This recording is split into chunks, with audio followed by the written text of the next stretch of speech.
নমস্কার বন্ধুরা, কেমন আছো সবাই? আশা করি সকলেই ভালো আছো। তো আমি তোমাদের আশীর্বাদে আমিও ভালো আছি। তো তোমরা যে যেখান থেকে দেখছো সবাই যেন ভালো থাকো, সৃষ্টিকর্তার কাছে এই প্রার্থনাই করি।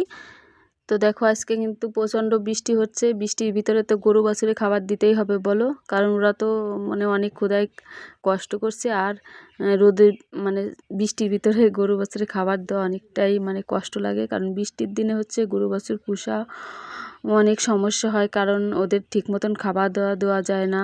তারপরে ওদের ঠিক মতন পটি মটি পরিষ্কার করা যায় না, এই জন্য একটু কষ্টই হয়। তো কি করব বলো, পুষতেই তো হবে। আমাদের মতন মানুষ তো এটা সেটা করে জীবিকা নির্বাহ করতে হয়।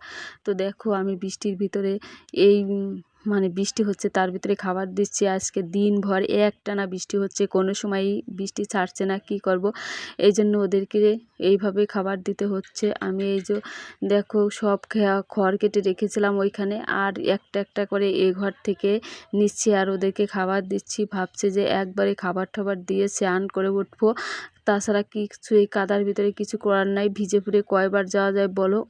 ওদিকে ওই পাশে কাকিমারা সবাই এরকম ভিজে ভিজে কাজ করছে, কারণ কি কাজ তো এইভাবেই করতে হবে। বৃষ্টির দিনে ভিজে ভিজে কাজ না করলে তো কাজ করে এগোতে পারবো না। তো দেখো যে আমি একটা ছাতা নিয়ে এসেছি, ছাতাটা হচ্ছে একদমই এখন আমি খড়গুলো নিয়ে দিচ্ছি, কারণ কি এইভাবে একটা একটা করে না দিলে তো আমি একদম পড়ে যাব। তাই এই আস্তে আস্তে এগুলো নিয়ে দিচ্ছি। ওদিকে মা হচ্ছে এমনিতেই পিসার রোগ, বৃষ্টি কাদার ভিতরে যদি এখন আমার নামে তাহলে পড়ে যেতে পারে, তাই জন্য আজকে আর নামতে দেনে। ওর শরীরটা একদমই খারাপ, ও জ্বর জ্বর ভাব হচ্ছে, কারণ কয়দিন হচ্ছে পাট কাটছে, তো অনেক সমস্যা হচ্ছে। জলের ভিতরে পাট কাটলে তো জানো বৃষ্টির জল অনেকটাই দূষণের জল, পরিষ্কার বলতেও বোঝায়, দূষণ মুক্ত বলতেও বোঝায়, কিন্তু বৃষ্টির জলে দেখো না ইদানিং জ্বর হচ্ছে। সেই জন্য মার শরীরটা একদমই খারাপ। কয়দিন কাজকর্ম করা হয়েছে বেশি, তো কি করবে, করতেই তো হবে। গরিবের সংসার, এটা সেটা করেই তো আমাদের জীবিকা নির্বাহ করতে হয়। তো দেখো আমি এখন ছাতাটা রেখে গরুর ঘরের ভিতর যে খাবার দিচ্ছি।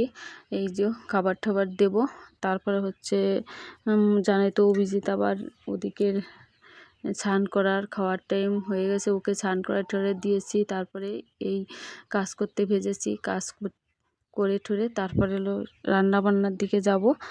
তো দেখো এই যে আমি কিন্তু অলরেডি খাবার দেওয়া শেষ হয়ে গেছে প্রায়। এখন আমি এই ঘরের ভিতর ঢুকে পড়ছি। আমার এর কাদার ভিতরে হাঁটতে আর ভালো লাগছে না, জানো তো। আমার পায়ের নখের সমস্যা হয়ে গেছে, কার্নিতে অনেক ব্যথা করছে, তাও দিতেই হবে। ওদিকে অভিজিৎ ভাত খাবে বলে একটা ডিম ভাজি করে দিতে বলছে, তাই এই যে ডিমটা ভাজি করে দিচ্ছি। ভাবছি ওকে খাওয়াই দিয়ে নই, তারপরে কাজ করব। আমি ছান ঠান করে এসেছি, সব কাজ ছেড়ে বৃষ্টিতে ভিজে। এখন আমি যে রান্নায় অভিজিৎকে ডিমটা ভেজে দিয়ে তারপর রান্না চুলায় দেব, কারণ বাবা বাজার থেকে একটা পাঙ্গাস মাছ এনেছে, অনেক দিন খেতে চেয়েছে। এই দেখো সেই পাঙ্গাস মাছ। দেখেন আমি এই যে পাঙ্গাস মাছ ভেজে রেখেছি। এই পাঙ্গাস মাছ দিয়ে আলু দিয়ে পাঙ্গাস মাছ ভুনা করা হবে। মাছগুলো দেখো লাল লাল করে ভেজে রেখেছি। আজকে অনেক বৃষ্টি নামছে, তো বৃষ্টির দিনে ভাবলাম পাঙ্গাস মাছ জমজমাট করে পাঙ্গাস মাছ রান্না করি, যাতে চিকেনের মতন খেতে লাগে, তার জন্য আজকে এটাই কাজ করছি। তো ওদিকে আলুটাও হচ্ছে। তো গাইস দেখেন এই যে আলুগুলোকে আমি লাল লাল করে ভেজে নিচ্ছি, আগে তেল দিয়ে তারপরে ভেজে নিচ্ছি। তারপরে এই আলুটা এখন উঠানো হবে, আলুগুলো উঠাচ্ছি।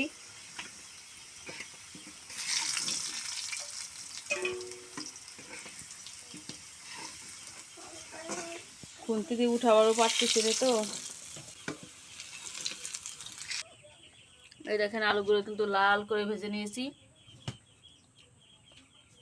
দেখতে অনেক সুন্দর লাগছে। আর ওদিকে মাছগুলোকে বেশি ভেজে রেখেছি। মাছগুলো কিন্তু দেখতে অনেক লোভ হচ্ছে, তাই না বন্ধুরা? তো গাইস এই যে এখন এই যে তেলের পর দিয়ে দেব হচ্ছে পেঁয়াজ বাটা, রসুন বাটা, আর হচ্ছে মরিচ বাটা, সঙ্গে হচ্ছে আদা বাটা।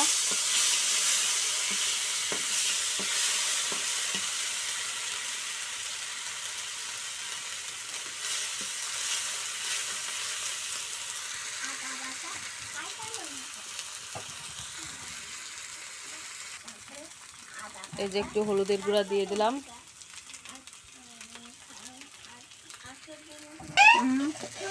আলু দিয়ে দিলাম, আলু দিয়ে একটু নেড়ে চেড়ে নেব।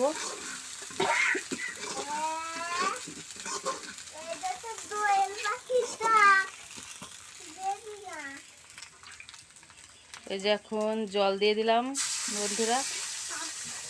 তারপরে হচ্ছে জলে জালটা উঠলে পরে তারপরে হচ্ছে মাছ দিয়ে দেব। তত সময় তোমরা আমার সঙ্গে থাকো। আশা করি ভিডিওটি ভালো লাগলে অবশ্যই একটি লাইক কমেন্ট করো প্লিজ।